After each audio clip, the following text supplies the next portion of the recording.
Talk about redressing the imbalance. The diva is finally getting her moment, and I cannot wait. I cannot wait for this.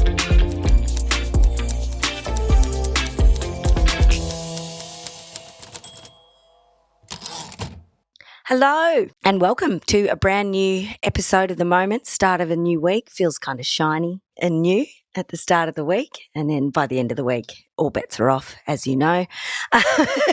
Today I've got lots and lots of good news for you that I'm sure you'll need to be across once you hear it. You probably don't know you need to be across it, but by the time you hear it, you'll be like, oh, God, thank you, Myf. Thank you. Thank you for bringing me this little gem of information. All right. We've got the Grammy nominations. They came out just a couple of days ago, and there are a few Australians in that list, which always pleases me, no end, and I think it's good for you to know this stuff. I'll decipher the list, or at least part of it, as much as I can be bothered, because it's quite extensive. And we also had the Rock and Roll Hall of Fame inductees inducted over the weekend as well, so we'll have a bit of a chat about that. And I have a farshun update that I promised on Instagram. I put something up on my reels to say I will be discussing this, and if you've seen it, you'll know what I'm talking about. It is a farshun item that involves the neck and one leg. Okay, that's it. I still don't know what to make of it, but I'm going to dissect it at the end. So hang about. All right, let's get into it. A couple of letters came through. Letters. What is this? 1983. The post came today. Mailbag. I got a couple of messages, which is how you contact me in my DMs. And they were really great. Thank you. It's so lovely to know that you're engaged with the podcast and you've got thoughts, many, many thoughts. I might read out one that came through. The Oasis stuff that I talked about last week really kicked off, which was lovely. And I had quite a few messages about that. This one came from David, who said, "Hi, Myf, I'm a 55-year-old pommy dad here with an 11-year-old daughter. I swore I wasn't going to get tangled up in all the nostalgia and settle for my memories of yesteryear. But all the post about Friday's Oasis gig got the better of me. So at 2 p.m, I bought 2 front GA tickets online, jumped in the shower, spun over to Inverloch from my place in the hills to pick up my girl and whipped up to the CBD. Now, Inverloch is 3 hours away, I think, if my memory is correct, from Melbourne. Parked at the bottom of Little Collins Street, popped into Spicy Korea for our tea, and then for a pint at the Royal Melbourne, then off to the gig. His daughter, Farah, is a deep-rooted K-pop fan but appreciates the odd Oasis track when I'm allowed song choice in the car, so I wasn't sure how this was going to go. And I have to say I was a little concerned about the level of hijinks and drunkenness we'd encounter, which I was too, because, I grew up in that era and things got loose. And I'd been to an Oasis gig 20-odd years ago.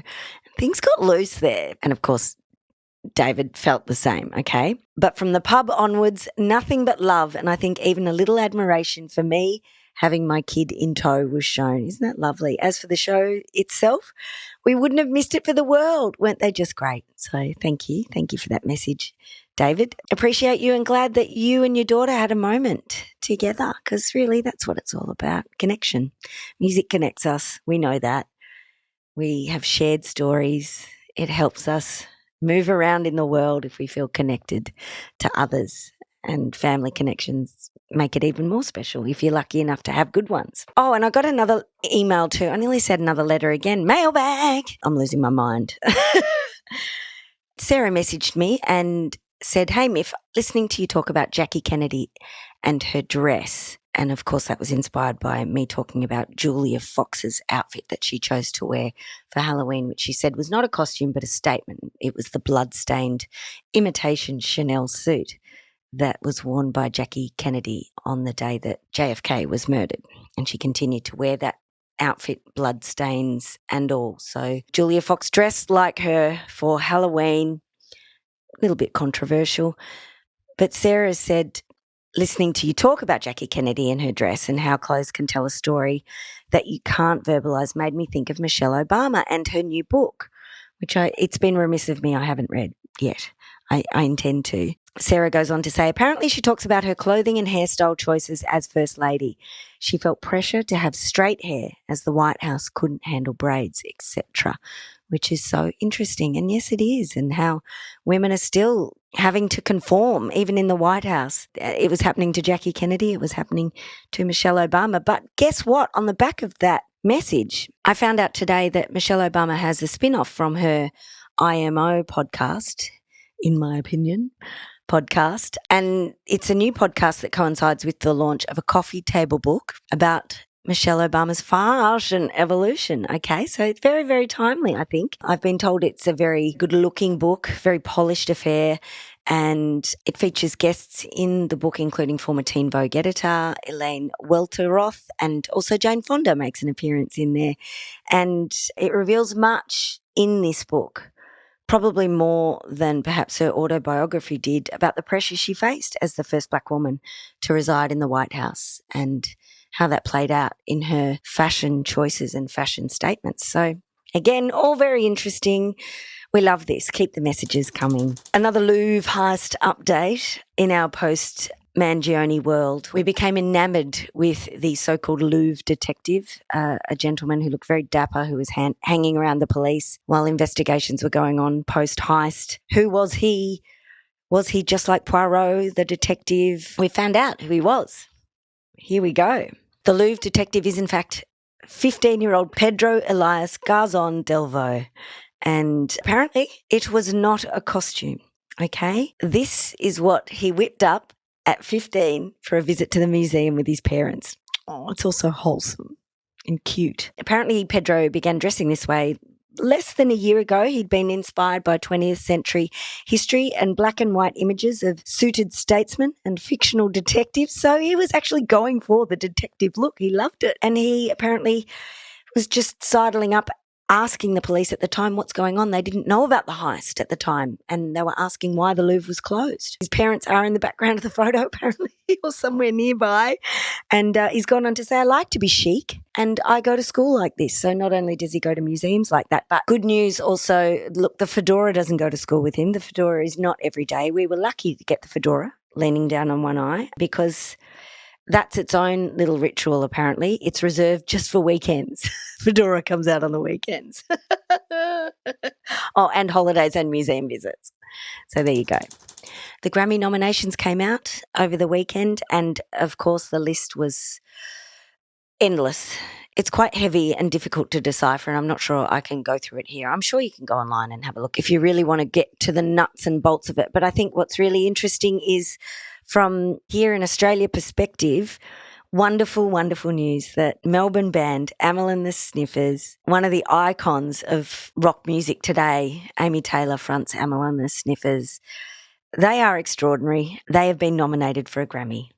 Who'd have thunk it? It started out in venues in Melbourne a few years back now, but they've kind of taken over the world. And You Should Not Be Doing That is the song that's been nominated for Best Rock Performance. And you know what? I actually think they're in with a chance with this one. And I mean, can you imagine? Amy Taylor is such a free thinker and comes from such an incredible place where she shares what she's learning as she goes, her knowledge and understanding of the world. And I think because of that, she cuts to the core of all the issues that she brings up on stage, and people just hard relate to her. She is something quite extraordinary in this world where people are very filtered or moderated, and she's the opposite of that, and that is why we love her, and that is why she is magnificent. And the band too. It's a team effort, and yeah, I hope they get it. I'm feeling good feelings. I'm manifesting that one. Tame Impala were also nominated for Best Dance Electronic Recording for End of Summer. That's good news. And Rufus Du Sol are up for the Best Dance and Electronic Album, so that's great. And Rosé from Blackpink, who's not from here, obviously, but lived in Australia for a couple of years prior to going to Korea and becoming a K-pop idol. The song APT, you know the one. That one with Bruno Mars is up for a couple of Grammy noms as well. So we'll say she's Australian. Yes. There we go. So if you did want to know the record of the year, which it's interesting, they have record of the year for the Grammys and also song of the year. So it's quite confusing. But the record of the year goes to the performers and the producers and the recording engineers. So who's involved in the team, and the song of the year is awarded to the songwriter or songwriters. So that that's a little clearer. But Record of the Year, Bad Bunny, DTMF is in there. We've got Sabrina Carpenter for Man-Child, excellent song. Doechie's Anxiety, which is great for Wally DeBacker, of course, who wrote the original song that is heavily sampled in the song and heavily played around with. So good on him. He gets another 100 years just living off the royalties because of that. Living his sweet best life. I wonder how he's going, actually. I think he's living in New York still. Again, hopefully living off the royalties and just getting around in a dressing gown and living his best life. Let's continue. Billie Eilish is in that list for Wildflower, Lady Gaga, Abracadabra, Kendrick Lamar with Scissor for Luther, Chapelow's in there, The Subway, and for Song of the Year, the list is not that much different. A couple of snubs in there. The Weeknd was snubbed, interesting, and no Taylor was in there. Taylor Swift was not in there, but that's for obvious reasons. She didn't make the cut given the time cutoff deadline. She was a month or so out from that deadline. And Lorde was also absent in that list, which I'm actually quite surprised about, given the reaction, the positive reaction to that record. So a couple in there that got snubbed. Oh, Jack Antonoff, who's won more producer Grammys than most, was also not nominated this year, even though many of the tracks and works that he was contributing to and producing are nominated. So interesting year.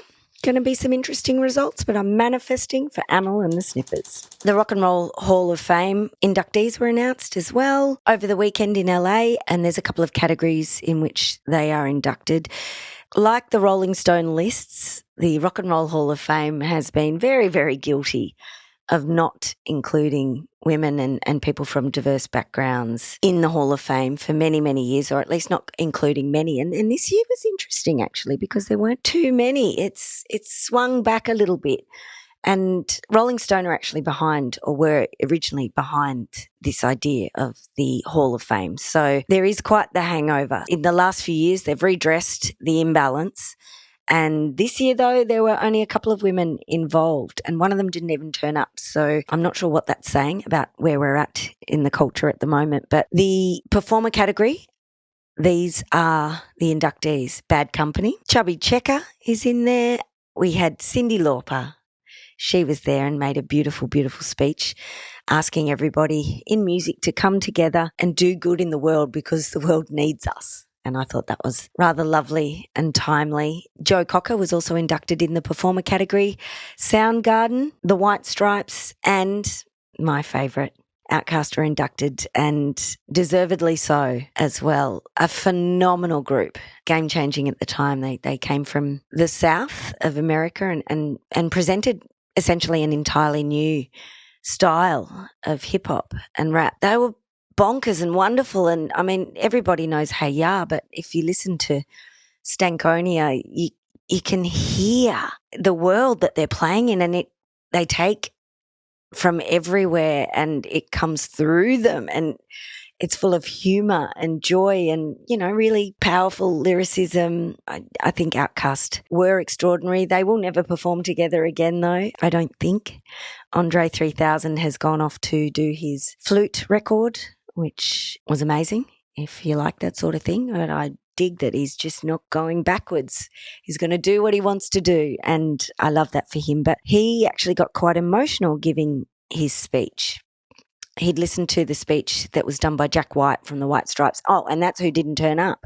Meg White. She wasn't there, although she sent her best. But yes, he'd heard Jack White say something along the lines of great things starting in little rooms. And when Andre 3000 was making his speech, he got teary when he said that.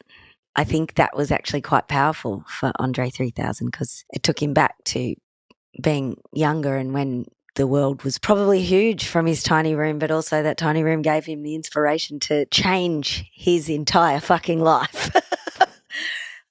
Amazing, amazing. And look, I'd like to think I'm making this podcast in a tiny room, and I am. I could show you, but I don't want to move the camera because once it's set up, it's set up.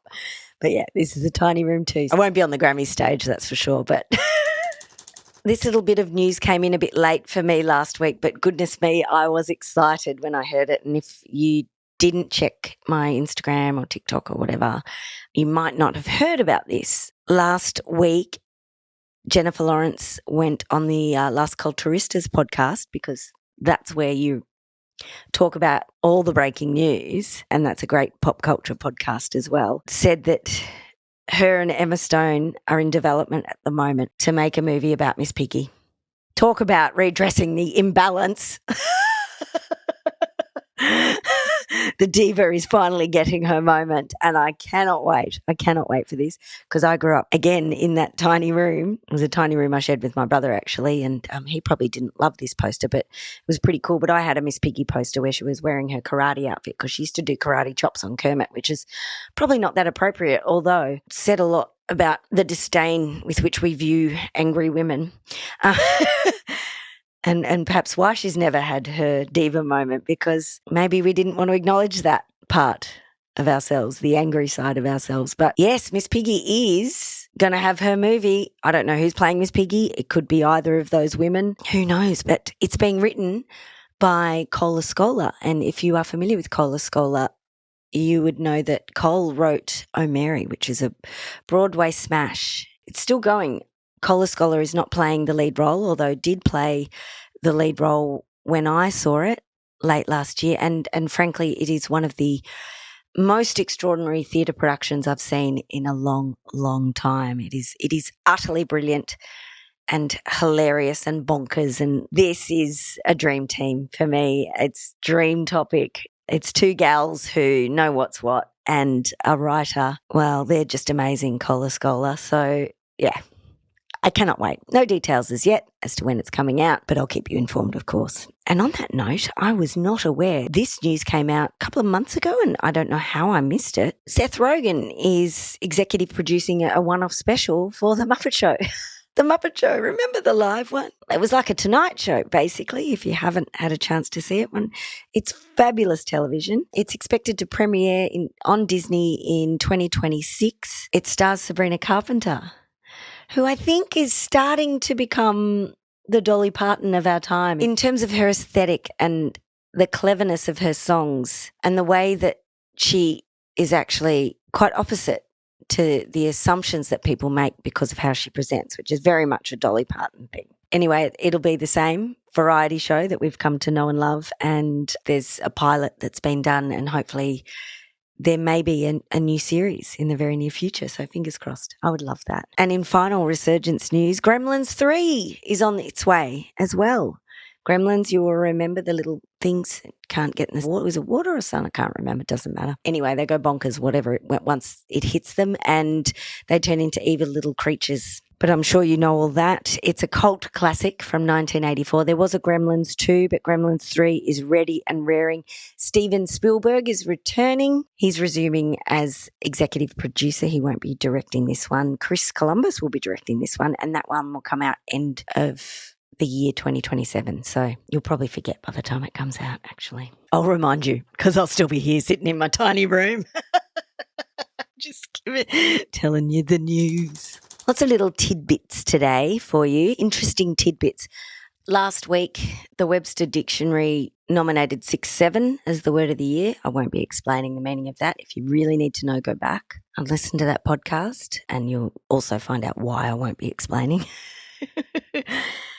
And I think that was a pretty poor choice on their part, but they've got nothing on the Collins Dictionary word of the year, okay? Collins, esteemed, Collins booksellers. It has lots of overtones of intellectual folk behind the name. It's a very esteemed brand. And their word of the year this year is, look, it's a sliding scale of disappointment at this point, vibe coding. What the fuck does that even mean, first and foremost? I've heard it, but not enough for it to be a word of the year. P.S. It's 2 words, but, that's an argument. It's redundant anyway. I hate myself for even saying that, because this happens every year now too. Pick a word. It says word of the year. You're the dictionary, right? And you tell us what's right and what's wrong. And here you are saying word of the year. And same with you, Websters. You're all in trouble. You're all in trouble with me. You don't go around saying we're going to give you the word of the year and then give us 2 words. Unacceptable. I'm done. I'm done with your rubbish. Stop this now. I won't trust in your dictionaries if you think that you can just tell us what's right, how to use our grammar and everything, and then turn around and just go, yeah, sorry about that. We do what we want. Nah. And it's a shit word too, all right? You know what it means? It's AI turning natural language into code to create a new app, allowing people to forget that the code even exists. Talk about forgetting. I forgot what I was talking about. In fact, I fell asleep. Could you have chosen a more boring word for 2025? Vibe coding. It's a disgrace. Alex Beecroft, who's the managing director of Collins, the head of the BBC has just resigned. So after this, I'm calling for your resignation too, Alex Beecroft, said, perfectly captures how language is evolving alongside technology. What does it perfectly capture? Language evolving, vibe. Vibe's been around since the 70s.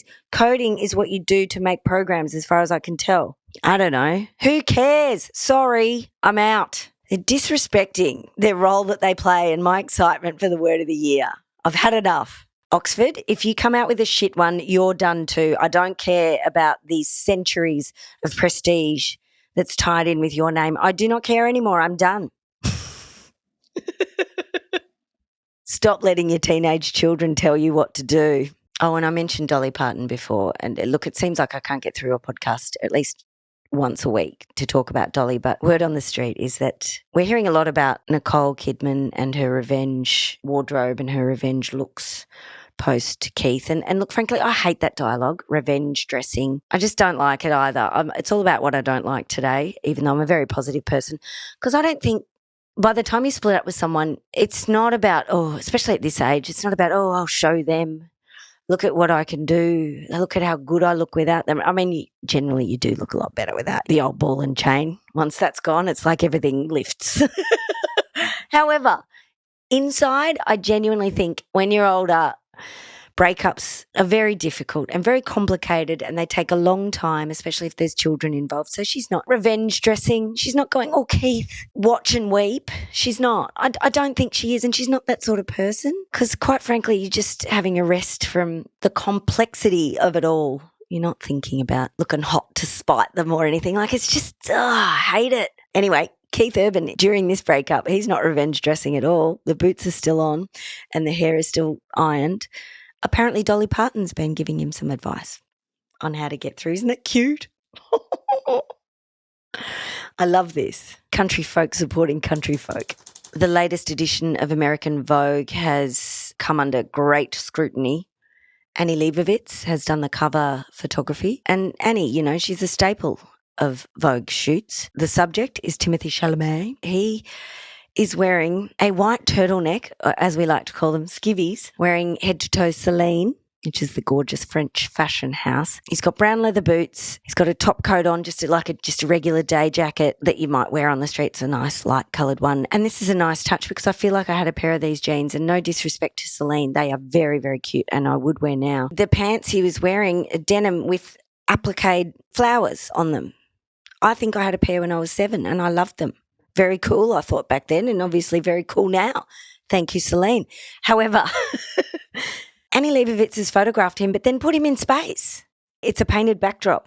Annie loves a painted backdrop, but genuinely, his outfit is so far removed from the spacewalk that he looks to be going on. There is a real disconnect here, and I kind of love it. Good on you, Annie. We'll just paint a backdrop. We'll get him to stand on it and he'll just wear some casual clothes that he might wear out in the streets of New York City.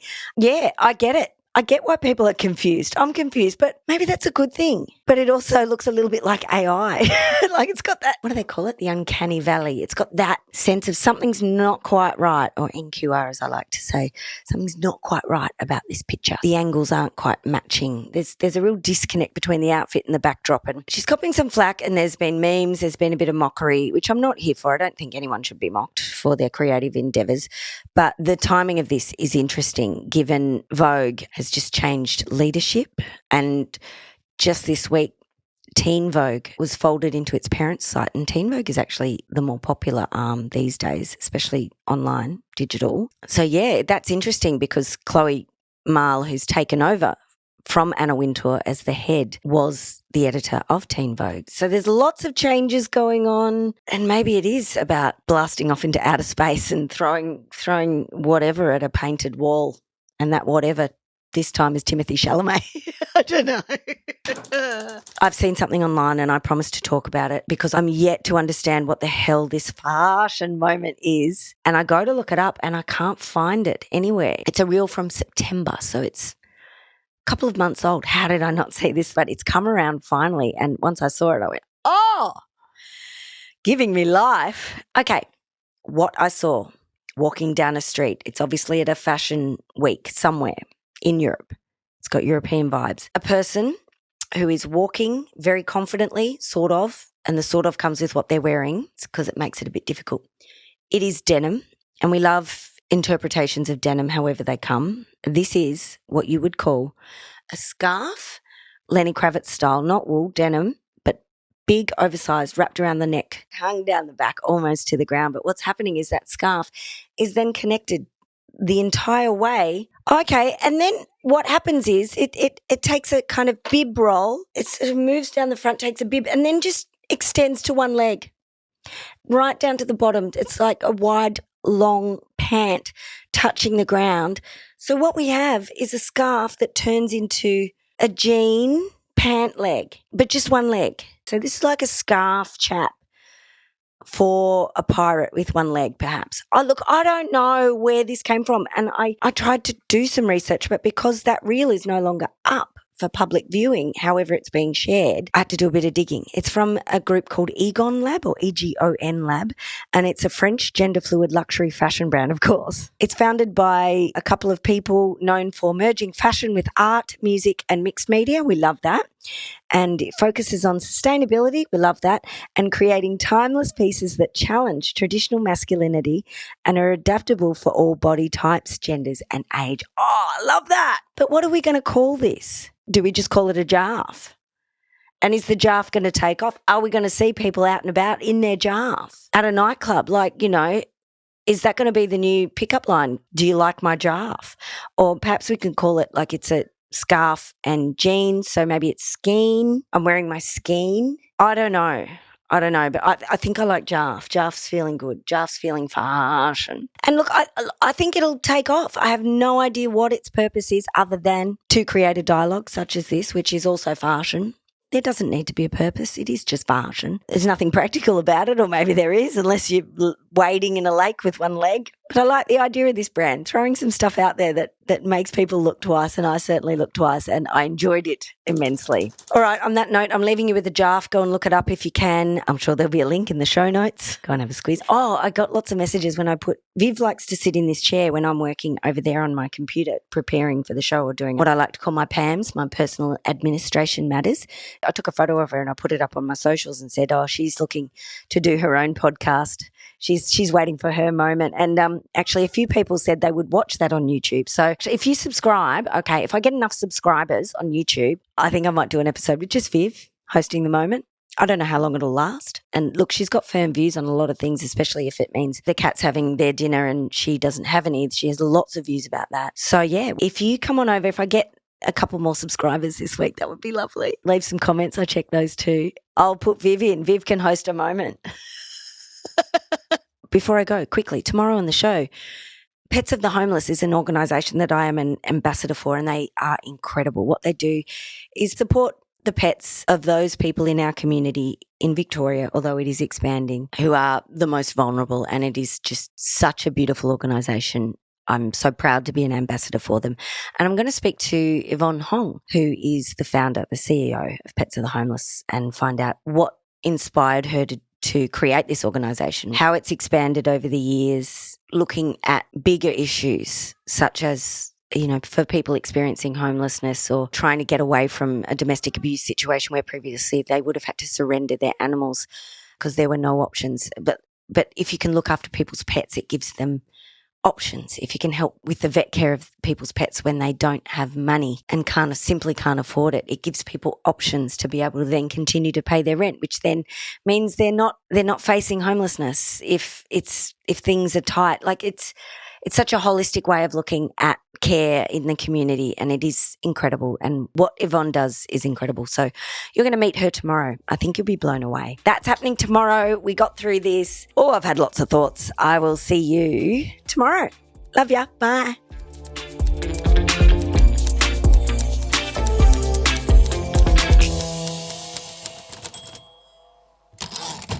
This is an MIK Made production recorded on Wurundjeri land. Always was and always will be Aboriginal land.